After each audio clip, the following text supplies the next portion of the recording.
Hi, welcome back to Storytime with Alex, reading book 3 in From Allbyon to Britannia, The Last Wizard by Brandy Pearson.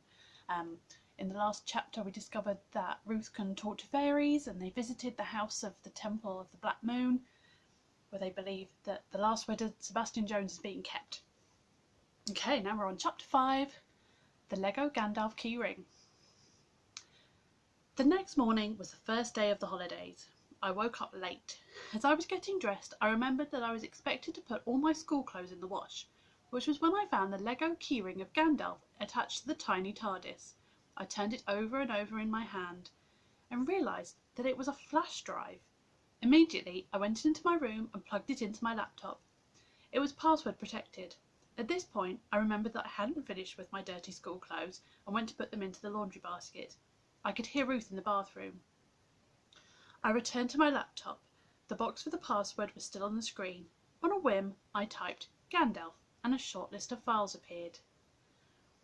BOS1.doc, BOS2.doc, BOS3.doc, BOS4.doc. I stared hard at the screen and called Ruth. She came into my room, dressed but with wet hair and a towel. I just pointed. "What is it?" she asked.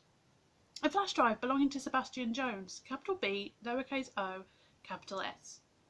"Book of Spells!" we both said in unison.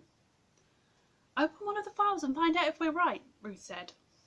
I clicked on BOS1.doc. The file opened. The first page was a picture of Ian McKellen as Gandalf in The Hobbit. Underneath the picture, in Old English script, it said, "The Book of Spells of Wizard Sebastian Jones, Volume 1. We both burst into hysterical laughter. I knew there was something I needed to remember about Sebastian's Book of Spells. There was the book we stole from the Fraternity of the Book. That was the book he lost in the Second World War. He must have written a new one, and this must be it.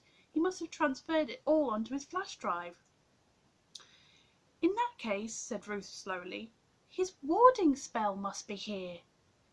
We spent some time looking through the 4 files, which were very well organised. Each file began with a table of contents, and we soon found his warding spell and how to lift it. "So that means we can remove it from that house," Ruth said. We looked at each other. "Will they try and stop us coming along?" she asked. "Well, I've got the book on my laptop, and you're the one who can talk to the fairies in the garden. Rose seemed to want us to be involved, but, oh, whatever, we do need to tell them what we found." We went upstairs, taking my laptop with me. Mum and Dad were having a leisurely breakfast because it was the first day of their holiday as well. Luckily, they'd nearly finished eating. "We've got something to show you," I said, determined to make the most of our discovery. It was a long time before anyone ate anything else, by the time we had showed them the Book of Spells on my computer and explained how I had come by the flash drive. Dad phoned around. When he told Father Joe, he went to see Rose. Eventually, it was decided that everyone would meet up that evening at my house. Ruth and I were convinced that they would not let us take part in any rescue attempt, but meanwhile there was something I wanted to discuss with Ruth. After lunch, the 2 of us went for a walk in the big park, and I had the chance to talk to her.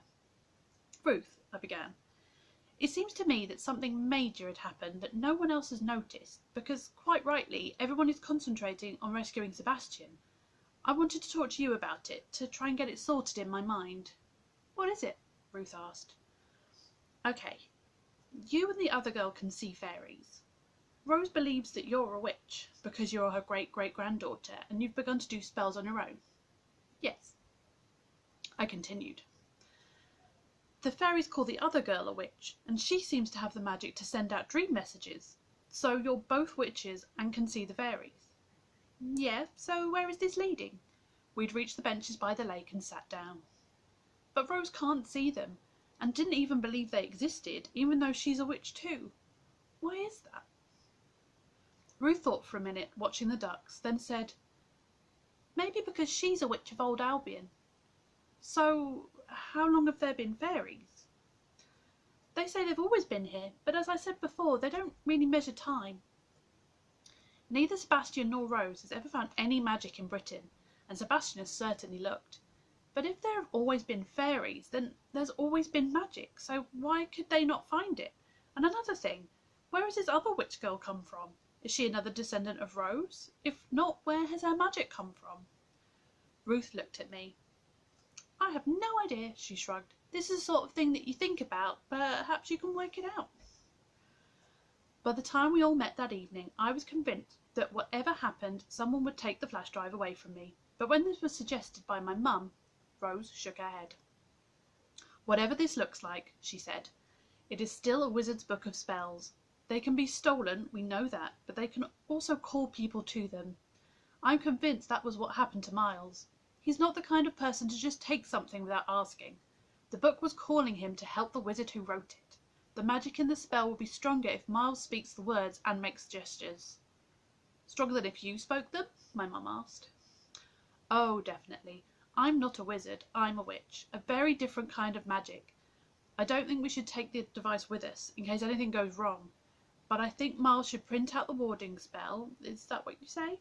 Or even, which might be better, Miles might copy it into a book of his own. Then he should be the one who speaks it and makes the gestures. She was quite firm about this, and was a difficult person to contradict when she had made up her mind. Mum looked unconvinced, but realised she had been outvoted. Then Ruth spoke out. I think, if I ask them nicely, the fairies will help us. Thinking about what I've read about them in stories, I think they would play tricks on the blacks, and they might distract them, or at least one of them, and get them out of the house, and make it easier for us to get in. That's a good idea, Ruth, said Father Joe. But that brings us something we don't know. How many people are there in the house? The blacks are there, and the girls, and the nice fuzzy old lady, and there must be other people from time to time. What did the fairies call them? The nasty mob. Well, said Marco, I might be able to help you there. They were having one of their meetings last night at a pub in town, so I thought I'd go along and see if I could find out. God, I can see why the fairies call them the nasty pair. There were a lot of hints at magical powers. I suppose having stolen SJ's book, that's not the lie it was, but they seem a mean pair. There's a lot of stuff about turning white magic black, which makes me worry even more about SJ and his book. They're bullies too. I pretended to be a bit eager and dim, and they honed in on me and were already trying to manipulate me. They were hinting at some big thing they were involved in. I think we know what that is. One person who didn't seem to fit with this Scottish woman. She seemed heavily involved with them, but none of that black magic gothic vibe. The letter Sebastian got was from Edinburgh. Do you think there's a link? I asked. I know Father Joe found out that the address was phony, Marco said, but the letter was actually posted from Edinburgh. She's about 50, quite suburban, very angry about something. I wonder where on earth she met the blacks. What was her name? I asked. She was in the background. No one mentioned her name. When do they have their next meeting? Could we try to rescue Sebastian while they're out? Said my dad. I thought that, Marco replied, but they're not having another meeting for a month. They were hinting how busy they're going to be with some secret project, which worries me. Why did they kidnap SJ? Are they going to try and do something to him? I think we need to rescue him as quickly as possible. Get him out of the hands of the blacks. Why don't I go over there tomorrow morning and talk to the fairies, said Ruth. That is not Ruth's voice. It doesn't matter. We've got the cover story about looking for our cat if they see me. I promise I won't try and get into their garden. That stream that runs along the bottom of their garden. The water was very low. Perhaps we could walk along the stream and you could talk to the fairies that way, I suggested. I think if we want them to help us, we can't rely on them to keep to a particular time. I told you, they don't seem to do time, said Ruth. After more discussion, we decided that what Ruth and Rose and I to return to Pilgrim's Green the following morning, and for Ruth to do her best to talk to the fairies and persuade them to help us.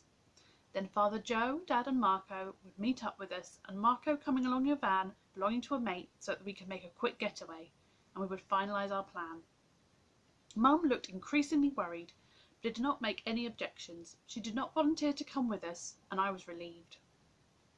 After everyone was gone, I went off to my room with my laptop and the flash drive and found an unused hardback notebook. I found the warding spell and how to undo it, and carefully copied it out in my best handwriting. Then I decided to look through the files for anything else that might be useful. Once I had started, I could have spent the rest of the night copying out spells that might come in handy. At the end of the fourth file, there was something that I did not quite understand. It wasn't included in the table of contents at the beginning of the file. It intrigued me, and I was determined to work out what it was. Eventually, it made sense. It was a spell to take magic away. Not to undo a spell, but to take magic from a person. Was this the spell in the book that had been stolen? Was it the kind of spell that Sebastian might have wanted to use back in old Albion when he was battling against the evil wizards? It looked as though the spell was not quite finished. Perhaps he'd worked it out but never tested it out. Or perhaps he'd originally written it out from memory into the book of spells and then had to remember it again after that book had gone. He'd never found any other wizards, so he'd never needed the spell and never even had the chance to try it out. I had an awful thought. If the spell was in the book of spells, would the blacks use it on Sebastian? I wrote it all out into my notebook just in case. It was quite late by the time I went to sleep. That's the end of that chapter. Let's see what happens next. Do they manage to rescue Sebastian? Are the fairies of any help to them? Join me to find out.